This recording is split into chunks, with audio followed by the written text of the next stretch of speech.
بسم اللہ الرحمن الرحیم۔ السلام علیکم۔ میرا نام فرقان قریشی ہے اور میں کائنات کے راز یعنی wonders of the universe series میں آپ سب کو خوش آمدید کہتا ہوں۔ پچھلی قسط کے اندر میں نے آپ کے ساتھ ایک بہت ہی دلچسپ ٹاپک شیئر کیا تھا کہ ہر پراسرار جگہ، یا چلیں یوں کہہ لیں کہ ہر وہ جگہ کہ جہاں کوئی نہ کوئی پراسرار واقعہ پیش آیا ہو، وہاں کہیں نہ کہیں پانی کی موجودگی کا ذکر کیوں ملتا ہے۔ مثلا میں نے آپ کو ایک حدیث سنائی تھی کہ جس میں نبی کریم حضرت محمد صلی اللہ علیہ وآلہ وسلم حضرت عیسیٰ علیہ السلام کے متعلق ذکر کرتے ہوئے بتاتے ہیں کہ جب میں نے عیسیٰ کو خواب میں دیکھا تو اس وقت ان کے بالوں سے پانی ٹپک رہا تھا، اور جب یاجوج و ماجوج کے خروج سے پہلے عیسیٰ علیہ السلام دوبارہ آئیں گے تو یاد رکھنا کہ انہوں نے 2 فرشتوں کے کندھوں پر ہاتھ رکھے ہوں گے، اور اس وقت بھی ان کے بالوں سے پانی ٹپک رہا ہوگا، حالانکہ ان کے بال گیلے نہیں ہوں گے۔ اس وقت میری یوٹیوب فیملی میں سے شاید ہی کوئی ممبر ایسا ہو کہ جس نے معراج کی رات کا واقعہ نہ سنا ہو، اور معراج والی احادیث سے ہمیں پتہ چلتا ہے کہ اس وقت حضرت عیسیٰ علیہ السلام دوسرے آسمان پر ہیں۔ اب دوسرے آسمان سے حضرت عیسیٰ علیہ السلام ہماری دنیا تک کیسے آئیں گے؟ یقیناً آسمان کے کسی راستے کے ذریعے، اور ایسا میں اس لیے کہہ رہا ہوں کیونکہ نبی علیہ السلام نے ہمیں بتایا تھا کہ دیکھنا انہوں نے 2 فرشتوں کے کندھوں پر آپ نے ہاتھ رکھے ہوں گے، اور فرشتے اوپر سے نیچے اور نیچے سے اوپر کیسے اترتے اور چڑھتے ہیں، یہ راز سورہ معارج کی 4 آیت میں بتایا گیا ہے کہ فرشتے اور روح جہاں سے چڑھتے اور اترتے ہیں وہ کسی طرح کا ایک راستہ ہے، لیکن کسی شارٹ کٹ کی طرح کا ایک راستہ ہے، کیونکہ المعارج کی اس آیت میں ہے کہ جس طرح سے فرشتے چڑھتے ہیں وہاں سے وہ 50,000 سال کا فاصلہ صرف ایک دن میں طے کر لیتے ہیں۔ میں آپ کو سیدھی آیات اور احادیث سے بتا رہا ہوں، اس میں میری اپنی کہیں کوئی ذاتی رائے شامل نہیں ہے۔ ابھی جو آیت میں نے آپ کو سنائی، یعنی آسمانوں میں موجود ایسے راستے کہ جن سے ہزاروں سال کا فاصلہ صرف ایک دن میں طے ہو جائے، تو ایک ایسے راستے کو آپ انگلش میں کیا کہتے ہیں؟ فزکس کی زبان میں ورم ہول اور سادہ زبان میں ایک پورٹل۔ اچھا، ایک بات اور کہ آج اگر آپ میں سے کوئی فرسٹ ٹائم ویور ہے، یعنی کہ اگر کوئی یہ ویڈیو پہلی مرتبہ دیکھ رہے ہیں، تو شاید اسے لگے کہ میں کیسی رینڈم باتیں کر رہا ہوں، لیکن آج دراصل اس سیریز کی 4 ایپیسوڈ ہے، اس لیے میں آپ کو ریکمینڈ کروں گا کہ اگر آپ نے پہلی 3 قسطیں نہیں دیکھیں تو پہلے انہیں ضرور دیکھیے گا، کیونکہ آج کی قسط صحیح طرح سے آپ کو صرف تبھی سمجھ میں آئے گی، اور آپ اسے اس کے پورے گرینڈیور کے ساتھ صرف تبھی انجوائے کر سکیں گے کہ جب آپ پچھلی 3 ایپیسوڈ سے ملی انفارمیشن سے واقف ہوں گے۔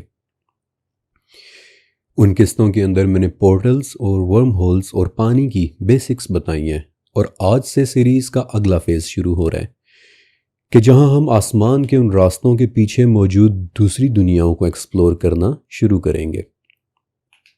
اچھا، ایک بات اور کہ جس کے متعلق میں ضروری سمجھتا ہوں کہ اسے پہلے ایڈریس کر دوں، کہ دیکھیں اکثر لوگ پورٹلز اور آسمان کے ان راستوں کی باتیں کرنے والوں کو کہتے ہیں کہ جی یہ مارول موویز کی باتیں ہیں، فلموں کی باتیں ہیں، ان کا حقیقت سے کوئی تعلق نہیں، وغیرہ وغیرہ۔ تو میں آپ کے سامنے ایک حدیث رکھتا ہوں، یہ حدیث صحیح حدیث ہے، اور میں چاہتا ہوں کہ آپ اسے غور سے سنیں، اور سننے کے ساتھ ساتھ اسے امیجن بھی کریں، کیونکہ یہ بہت ضروری ہے۔ اپنے ذہن میں اس حدیث کو پکچرائز کریں، کیونکہ بعد میں پھر میں نے آپ سے ایک سوال پوچھنا ہے۔ یہ حدیث صحیح مسلم میں بھی ہے، جامع ترمذی میں بھی ہے، سنن ابن ماجہ میں بھی ہے، اور مشکات المصابیح میں بھی ہے کہ ایک دن صبح کے وقت نبی کریم صلی اللہ علیہ وآلہ وسلم ممبر پر کھڑے ہوئے، اور آپ نے اپنے صحابہ کے سامنے دجال کا ذکر کرنا شروع کیا۔ آپ اس کے متعلق اس قدر سنجیدگی سے بتا رہے تھے کہ اس حدیث کے راوی نواس ابن سمعان رضی اللہ تعالیٰ عنہ کہتے ہیں کہ نبی علیہ السلام کبھی اپنی آواز اونچی کر لیتے، کبھی نارمل، اور کبھی بالکل آہستہ بولنا شروع کر دے، کہ جیسے ہم کبھی اہم بات کرتے ہوئے اپنے مخاطب کے قریب ہو کر آہستہ آہستہ بولتے ہیں۔ نواس کہتے ہیں کہ نبی علیہ السلام کو ایسا کرتے دیکھ کر ہمیں یوں لگنے لگا کہ جیسے دجال ان کھجوروں کے درختوں کے پیچھے ہی کھڑا ہوا ہے، اور یہ سوچ کر ہم لوگ کافی گھبرا گئے، اور نبی علیہ السلام نے ہماری اس گھبراہٹ کو آبزرو بھی کر لیا اور ہم سے پوچھا کہ تم لوگوں کو کیا ہوا ہے؟ تو ہم نے بتایا کہ یا رسول اللہ صلی اللہ علیہ وسلم، جس سنجیدگی اور رازدارانہ انداز میں آپ بتا رہے ہیں اس سے تو ہمیں یوں لگ رہا ہے کہ جیسے دجال درختوں کے پیچھے ہی کہیں کھڑا ہوا ہو۔ اور تب نبی علیہ السلام نے بتایا کہ دجال کا خاتمہ عیسیٰ علیہ السلام کے ہاتھوں ہوگا، اور یہاں سے آگے اب آپ نے اس منظر کو امیجن کرنا ہے کہ دجال کے خاتمے کے لیے عیسیٰ علیہ السلام آسمان سے دمشق کے ایک سفید مینار پر 2 فرشتوں کے کندھوں پر ہاتھ رکھے ہوئے اتریں گے، اور جب وہ سانس لیں گے تو جس بھی کافر کو ان کے سانس کی بھاپ پہنچے گی وہ کافر وہیں مر کر گر جائے گا، اور ان کے سانس کی بھاپ جہاں تک نظر جاتی ہے وہاں تک جاتی ہوئی دکھائی دے رہی ہوگی، اور پھر اس کے بعد عیسیٰ علیہ السلام دجال کو ڈھونڈ کر اسے لدھ کے مقام پر قتل کریں گے۔ آپ نے اس حدیث کو امیجن کیا؟ آپ کی نظروں میں کیا منظر کریٹ ہوا ہے؟ عیسیٰ علیہ السلام آسمان سے اتر رہے ہیں، انہوں نے 2 فرشتوں کے کندھوں پر ہاتھ رکھے ہوئے ہیں، وہ سانس لے رہے ہیں، اور جیسے جیسے وہ سانس لے رہے ہیں ویسے ویسے ایک بھاپ یا اس جیسی کوئی چیز نکل رہی ہے، اور جہاں جہاں تک نظر پہنچتی ہے وہاں تک وہ بھاپ جاتی ہوئی دکھائی دے رہی ہے، اور جس کافر کو وہ بھاپ ٹچ کر رہی ہے وہ کافر وہیں اسی جگہ پر موت پا کر گرتا چلا جا رہا ہے۔ کیا آپ کو یہ مارول کی کسی فلم سے کم کا کوئی سین لگ رہا ہے؟ اگر آپ نے اس منظر کو اپنی امیجنیشن میں ایز اٹ از تصور کیا ہے، جیسا کہ یہ منظر بیان کیا گیا ہے، تو اقسم باللہ یہ ایگزیکٹلی کسی فلم کا ہی سین لگتا ہے۔ تو محض یہ کہہ دینا کہ یہ دروازے، یہ پورٹلز، یہ ساری فلمی باتیں ہیں، چونکہ ہم نے نہیں دیکھا اس لیے ہم انہیں مانتے نہیں، دیٹ آرگیومنٹ از illogical۔ میں آپ کو درجنوں مثالیں اور بھی دے سکتا ہوں اسلامک اکاؤنٹس میں موجود ایسے واقعات کی کہ جن کو اگر آپ امیجن کریں کہ انہیں اپنی آنکھوں کے سامنے ہوتے دیکھنا کیسا لگ رہا ہوگا، تو واللہ آپ کو ایسا ہی لگے گا کہ جیسے یہ کسی بہت ہی ٹاپ بجٹ کی فلم کا کوئی سین ہے۔ اور ابھی آگے چل کر جو چیزیں میں آپ کو بتانے والا ہوں ان کے سامنے تو شاید ہالی ووڈ بھی بہت چھوٹا نظر آنے لگے گا۔ اینی ہاؤ، یہاں سے ہم آگے بڑھتے ہیں۔ اب یہ تو ہم نے اسٹیبلش کر لیا کہ آسمان میں راستے موجود ہیں کہ جنہیں اپنی آسانی کی خاطر ہم پورٹلز کہہ دیتے ہیں۔ قرآن اور حدیث دونوں میں ان کا تذکرہ موجود ہے۔ ان کے اندر پانی بھی ایگزسٹ کرتا ہے، اور کیوں کرتا ہے یہ بات پچھلی قسط کے اندر میں آپ کو بتا چکا ہوں۔ لہٰذا اب اگلا سوال کہ اگر ہائپوتھیٹیکلی ان راستوں کے ذریعے ہم ایک سفر کرنے کے قابل ہو جائیں تو یہاں سے آگے پھر کون سی دنیایں ہیں کہ جہاں ہم نکلیں گے؟ اوکے، یہ ایک بڑا ہی زبردست سوال ہے، اور مزے کی بات کہ اس کا جواب بھی صرف ایک ہی لفظ میں موجود ہے: جزیروں پر۔ نا ایم شیور کہ آپ یہ لفظ سن کر مسکرائے ہوں گے کہ یہ میں کیا بول رہا ہوں، ایسے کون سے جزیرے پر نکلیں گے ہم لوگ؟ تو مجھے اجازت دیں کہ میں آپ کو ایکسپلین کروں، کیونکہ جزیرے کی آج میں آپ کو جو تعریف بتانے والا ہوں اس سے آپ کی نظر میں ایک جزیرے کا کانسیپٹ بالکل ہی بدل کر رہ جانے والا ہے۔ جزیرہ عربی زبان کا ایک لفظ ہے، یہ ایک بہت قدیم لفظ ہے۔ یہ لفظ حدیث میں بھی استعمال ہوا ہے، یعنی کہ نبی کریم صلی اللہ علیہ وآلہ وسلم کی گفتگو میں۔ پھر یہ لفظ آثار میں بھی استعمال ہوا ہے، یعنی صحابہ کرام رضی اللہ تعالیٰ عنہم اجمعین کی گفتگو میں۔ اور اب میں آپ کو عربی زبان کی 17 اور اردو زبان کی 3 ڈکشنریز سے اس لفظ جزیرے کا مطلب بتا رہا ہوں۔ عربی زبان کی سب سے بڑی ڈکشنری تاج العروس اور دوسری ڈکشنریز مثلا کتاب الجیم، تہذیب اللغہ، قاموس المحیط اور معجم اللغہ العربیہ کے مطابق لفظ جزیرہ کے 4 معنی ہیں، جن میں سے ایک معنی یہ ہے کہ زمین کا وہ حصہ کہ جس تک ایکسیس یعنی رسائی صرف اور صرف پانی کو کراس کرنے کے بعد ممکن ہو سکے۔ غور سے سنیں، زمین کا وہ ٹکڑا کہ جہاں تک آپ صرف اور صرف پانی کو کراس کرنے، اس کو عبور کرنے کے بعد ہی پہنچ سکتے ہیں، اب جب ہم اپنی روزمرہ کی زبان میں جزیرے کا لفظ استعمال کرتے ہیں تو ہمارے ذہن میں صرف یہ امیج ابھرتی ہے، ایک آئی لینڈ، ایک آئسولیٹڈ زمین، ایک ریموٹ پلیس، ایک ایسی خشک زمین کہ جس کے اور ہمارے درمیان پانی ہو۔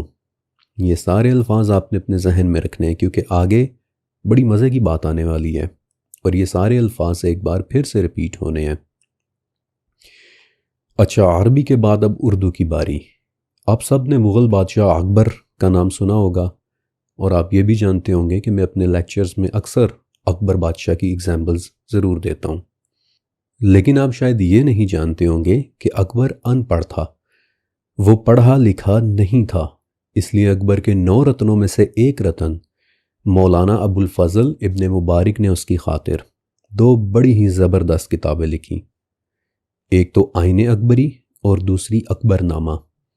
اور ان 2 کتابوں میں ابو الفضل نے اکبر کی آسانی کے لیے ہندوستان کی حکومت، اس کی جیوگرافی میں، اس کے نظام کو چلانے میں جتنی بھی اصلاحات، جتنی بھی ٹرمینالوجیز استعمال ہونی تھی انہیں بڑی ڈیٹیل سے لکھ دیا۔ اور ان ٹرمینالوجیز میں ایک ٹرمینالوجی لفظ جزیرہ بھی ہے تاکہ اسے اکبر کے لیے الیبوریٹ کر سکے کہ جزیرہ ہم کس چیز کو کہیں گے۔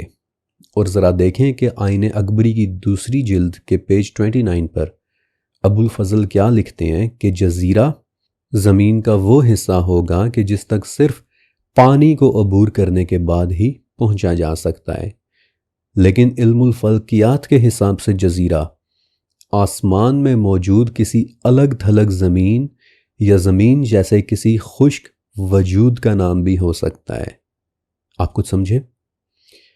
میں آسان الفاظ میں ایک بار پھر بتا دیتا ہوں کہ آسمان کے راستوں میں داخل ہو کر ان میں موجود پانیوں کو کراس کرنے کے بعد اگر آپ کسی خشک سیارے یا خشک زمین پر پہنچتے ہو تو ٹیکنیکلی وہ زمین جزیرہ کہلائے گی۔ پانیوں کو کراس کرنے کے بعد ایک آئسولیٹڈ زمین، ایک ریموٹ پلیس کہ جس کے اور ہمارے درمیان پانی ہو۔ اسی لیے جب تمیم الداری کا جہاز سمندر میں بھٹک رہا تھا تو وہ لوگ ایکسیڈنٹلی کسی ایسے راستے میں داخل ہو گئے کہ جو انہیں کسی اور ہی ریلم میں لے گیا، ایک ایسا راستہ کہ جس کے ذریعے وہ ایک جزیرے تک پہنچے کہ جہاں دجال قید تھا۔ بہت ممکن ہے کہ وہ جزیرہ، زمین کا وہ ٹکڑا اس دنیا پر موجود ہو ہی نہ، بلکہ وہ راستہ، وہ پورٹل انہیں اس زمین تک لے گئی ہو کہ جو اس دنیا پر موجود تھی ہی نہیں، جسے تمیم الداری نے بائی ڈیفینیشن جزیرہ کہا، اور وہاں انہوں نے دجال کو زنجیروں میں بندھے ہوئے دیکھ لیا۔ ابن عباس اور ابن عمر رضی اللہ تعالیٰ عنہم والی وہ روایت کہ آدم کی پیدائش سے پہلے ابلیس نے فرشتوں کے ساتھ مل کر جنات کو مارا اور پھر انہیں مار مار کر جزیروں کی طرف بھگایا، اور ہم جانتے ہیں کہ جنات کی پہنچ آسمانوں تک ہے کیونکہ یہ بات ہمیں سورہ جن کی آیت نمبر 9 سے پتہ چلتی ہے کہ جنات آسمانوں میں جگہ جگہ بیٹھ جایا کرتے تھے۔ تو پھر فرشتوں کی اس خطرناک قسم کی پرج سے بھاگ کر جنات آسمانوں میں کیوں نہیں چلے گئے؟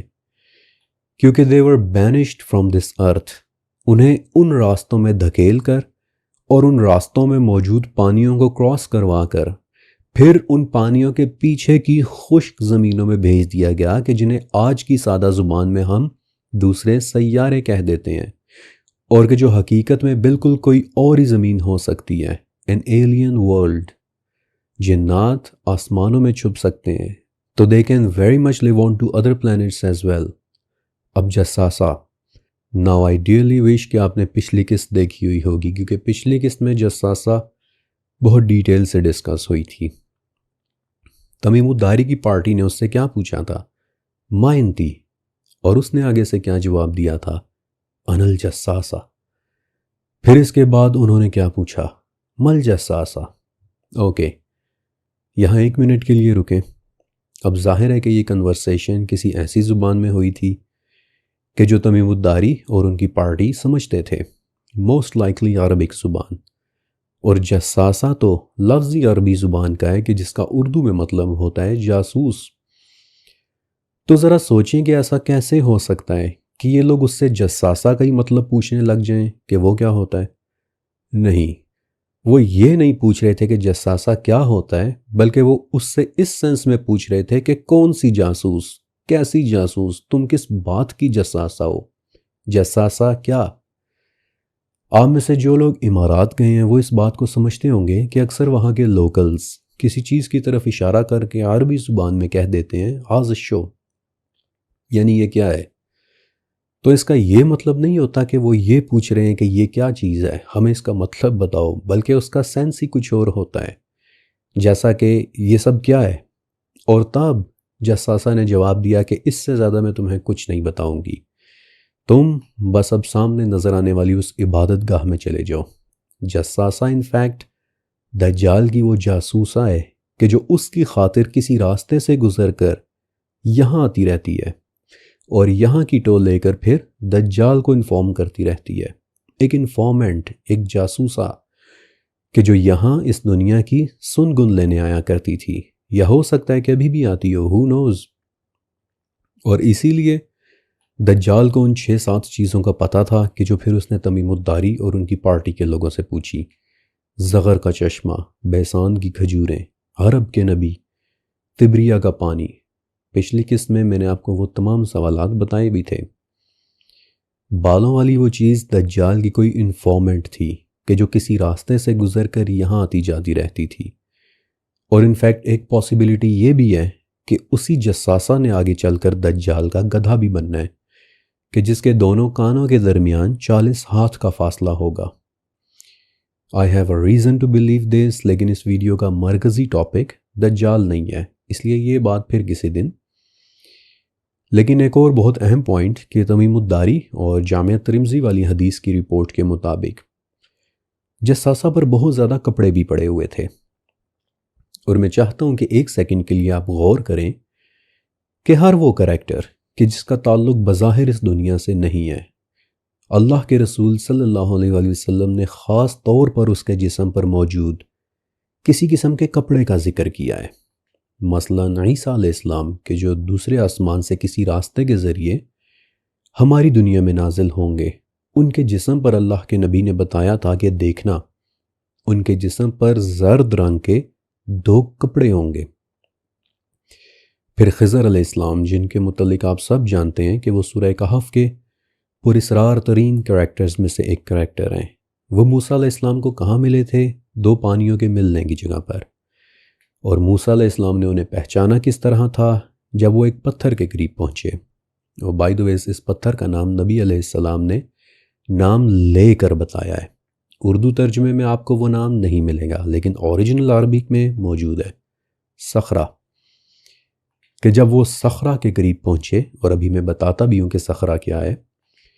بہرحال جب موسیٰ علیہ السلام صخرہ کے قریب پہنچے تو کیا دیکھتے ہیں کہ وہاں 2 پانیوں کے ملنے کی جگہ پر ایک آدمی بیٹھا ہوا ہے کہ جس نے اپنے اوپر ایک کپڑا لیا ہوا ہے۔ ونس اگین کپڑا۔ ہر وہ کریکٹر کہ جو اس دنیا سے باہر کا معلوم ہوتا ہے، کہیں نہ کہیں اس کے ایک کپڑے کا ذکر ضرور ملتا ہے۔ دیکھیں، ایک کپڑا اس دنیا کا ہر انسان پہنتا ہے۔ عام حالات میں یہ کوئی ایسی نشانی نہیں ہے کہ جسے آپ بالخصوص کر کے مینشن کریں۔ مثال کے طور پر جب آپ کسی کو کسی سے ملنے کی ہدایت دیتے ہیں تو کیا آپ اسے یوں گائیڈ کرتے ہیں کہ دیکھو جب تم فلاں جگہ پر پہنچو گے تو تمہیں ایک آدمی ملے گا کہ جس نے کپڑے پہنے ہوں گے؟ Of course not, it is a given کہ اس آدمی نے کپڑے پہنے ہوں گے۔ ہر ایک انسان کپڑا پہنتا ہے، لیکن یہاں جو بھی کردار کسی اور ریلم سے تعلق رکھتا ہے، جو کسی اور جزیرے سے آ رہا ہے، زمین کے کسی اور ٹکڑے سے آ رہا ہے، اس کے لیے حدیث اور آثار میں بالخصوص کسی قسم کا کپڑا لپیٹے جانے کا ذکر ملتا ہے۔ مثلاً خضر علیہ السلام کی جنہوں نے اپنے گرد ثوب لپیٹا ہوا تھا، یعنی 2 کپڑوں کو فولڈ کر کے آپس میں لپیٹا ہوا تھا۔ پھر عیسیٰ علیہ السلام جب دمشق کے مینار پر اتریں گے تو بین محرودتین 2 زرد کپڑوں میں لپٹے ہوئے ہوں گے۔ پھر تمیم الداری نے جب جساسہ کو دیکھا تو دیکھیں گے وہ کیا کہتے ہیں، ہی دابۃ لباسۃ ناشرۃ شعرھا، وہ کپڑوں میں لپٹی بہت زیادہ بالوں والی کوئی جاندار تھی۔ I am very much sure کہ یہ کسی قسم کے کوئی بہت ہی خاص کپڑے ہیں کہ جو ان تینوں کو آسمان کے ان راستوں سے گزرنے، ان راستوں کو کراس کرنے میں مدد دیتے ہیں۔ میں نہیں جانتا، کوئی بھی نہیں جانتا کہ یہ کس قسم کے کپڑے ہوں گے، لیکن ہر وہ کردار کہ جو کسی راستے سے گزر کر اپنی زمین سے ہماری زمین میں آ رہا ہے، وہ اس خاص کپڑے میں لپٹا ہوا ہوتا ہے کہ جس کی نیچر سے ابھی تک ہم نا واقف ہیں کہ یہ ایگزیکٹلی ہے کیا چیز۔ ہم صرف ایک قسم کے کپڑے کو جانتے ہیں کہ جو ہمیں دوسری دنیاؤں کی طرف لے کر جانے میں مدد دیتا ہے، اور وہ ہے یہ والا کپڑا۔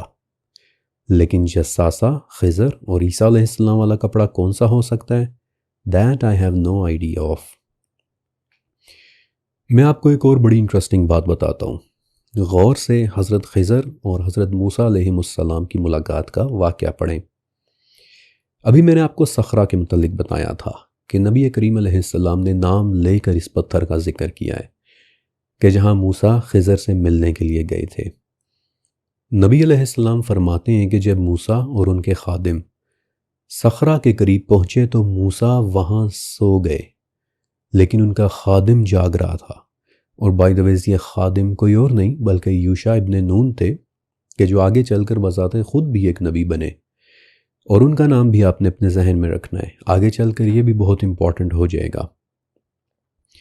موسیٰ علیہ السلام صخرہ کے قریب سو رہے ہیں، یوشع ابن نون جاگ رہے ہیں، اور جو انہوں نے ہوتے ہوئے دیکھا، قرآن کے مطابق دیکھیں کہ یوشع اسے کیسے ڈسکرائب کر رہے ہیں کہ جو مچھلی انہوں نے کھانے کے لیے رکھی ہوئی تھی، تلی ہوئی مچھلی، نمک لگی ہوئی مچھلی، یہ بھی امپورٹنٹ ہے، یہ بھی آپ نے اپنے ذہن میں رکھنا ہے۔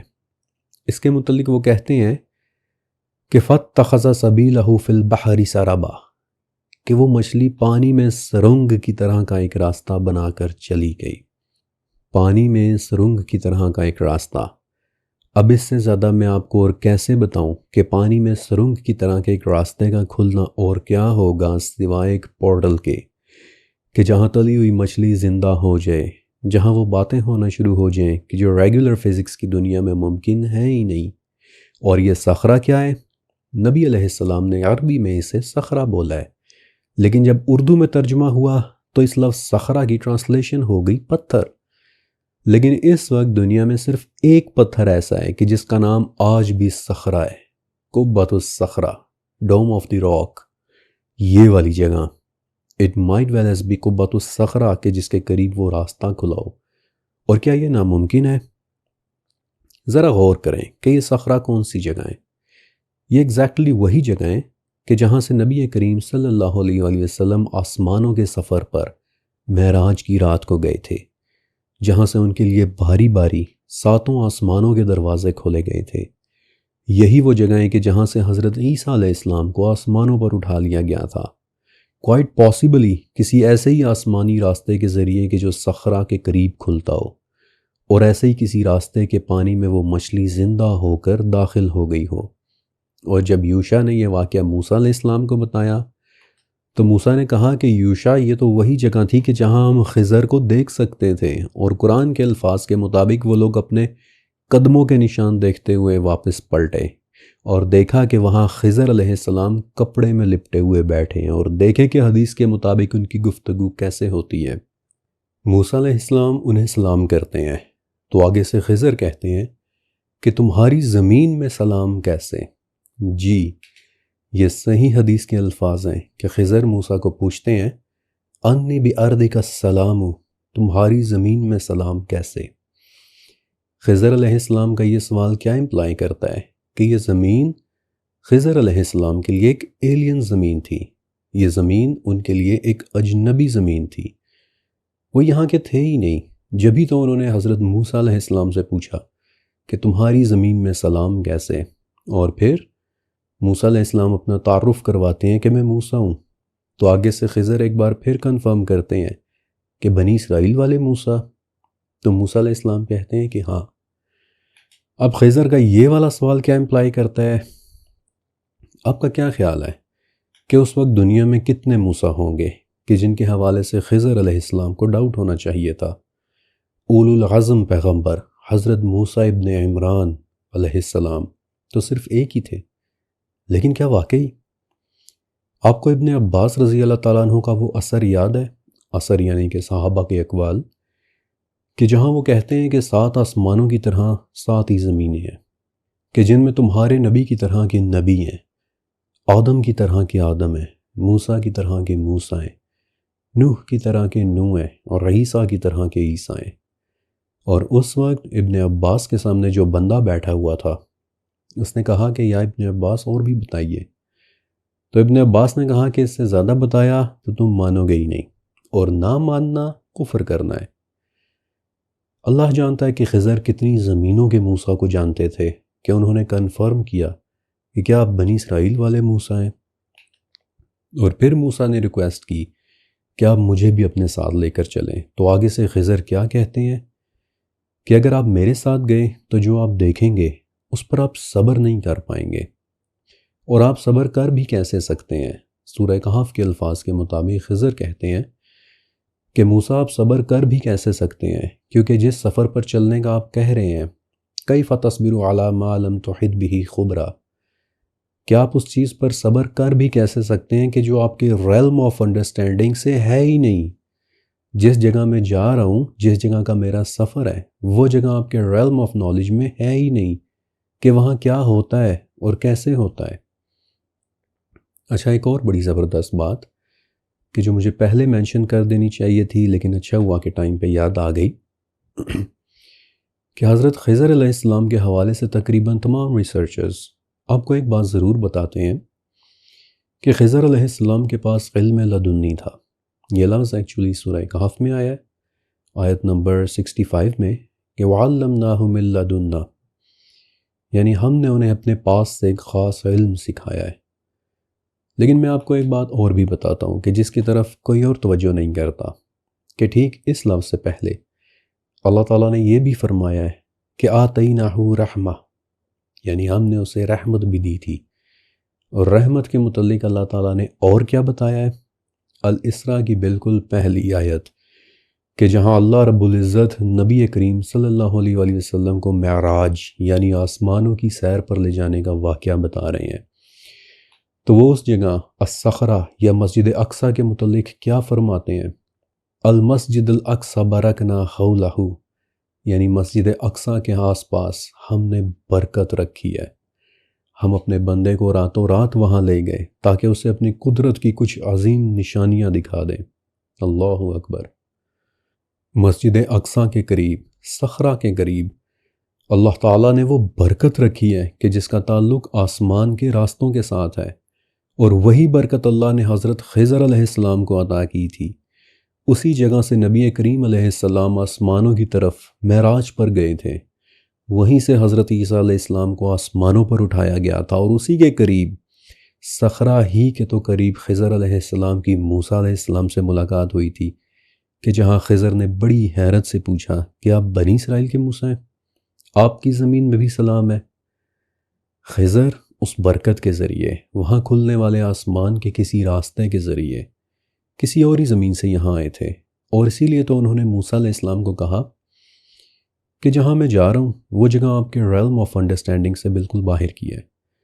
اور مزے کی بات دیکھیں کہ بالآخر جب موسیٰ علیہ السلام خضر علیہ السلام کے ساتھ سفر پر چل دیے، تو قرآن کے مطابق ان کا جو پہلا سفر ہوا وہ بھی پانی میں ہی ہوا تھا، کہ جہاں انہوں نے پھر وہ کشتی توڑی تھی، اور دو پانیوں کے ملنے کی جگہ ان میں سے ایک پانی تو ہمیں سمجھ میں آ گیا کہ وہ آسمان کے اس راستے کا ہو سکتا ہے، لیکن دوسرا پانی، آپ کو پتہ ہے کہ تبریہ کی جھیل بھی صخرہ سے صرف 108 کلومیٹر دور ہے، وہ صخرہ کے بہت قریب ہے، اور یہ وہی پانی ہے جس کے متعلق دجال نے بھی پوچھا تھا کہ کیا ابھی بھی ادھر پانی ہے، کیونکہ وہ اس راستے کی ٹوہ لینا چاہ رہا تھا کہ کیا ابھی بھی وہ راستہ کھلتا ہے۔ اب تو میرا دل چاہ رہا ہے کہ موسیٰ اور خضر علیہ السلام کے واقعے پر ایک ڈیڈیکیٹڈ ویڈیو بناؤں، لیکن فی الوقت let's stay on the topic, آسمان کے راستے۔ اور آئی ریئلی ہوپ کہ اب تک میں نے آپ کو جو کچھ بتایا ہے وہ آپ کو بہت اچھے سے سمجھ آ گیا ہوگا۔ میری دعا ہے کہ آپ کے یہ تمام کانسیپٹس کلیئر ہو گئے ہوں گے، کیونکہ اب میں چاہتا ہوں کہ یہاں سے آگے بڑھ کر اب ان راستوں کے پیچھے موجود میں آپ کو دوسری دنیاؤں میں لے کر جاؤں۔ تو کیا آپ تیار ہیں؟ اس سے پہلے کہ میں آپ کو ان دنیا میں موجود جاندار دکھاؤں، یہ بات بہت ضروری ہے کہ پہلے آپ دو الفاظ کو اچھی طرح سے سمجھ لیں۔ اسے نومنکلیچر سیٹ کرنا کہتے ہیں، یعنی کہ اب اور یہاں سے آگے جو الفاظ میں استعمال کروں گا ان کا میرے اس لیکچر کے کانٹیکسٹ میں کیا مطلب ہوگا؟ پہلا لفظ ہے ارض، زمین۔ جب میرا 40,000 سالوں کے علم والا پہلا سیزن ریلیز ہوا تو اس میں نے پوری ایک قسط بنائی تھی کہ زمین کسے کہتے ہیں۔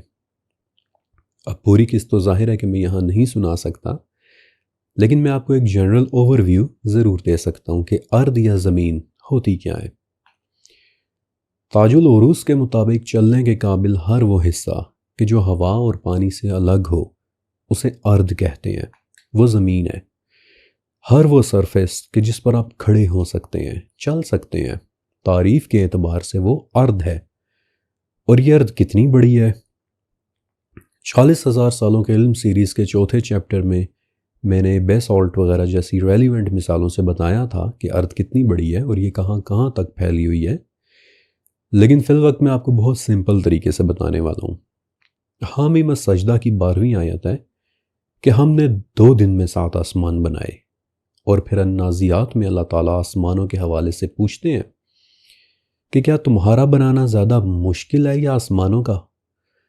تو تخلیق میں جتنا وقت 7 آسمانوں میں لگا، یعنی پہلے 7 آسمان، پھر ان میں موجود کھربوں ستارے، کھربوں سورج اور کھربوں چاند وغیرہ، تو اتنا ہی وقت اللہ تعالیٰ بتاتے ہیں کہ زمین کی تخلیق میں بھی لگا۔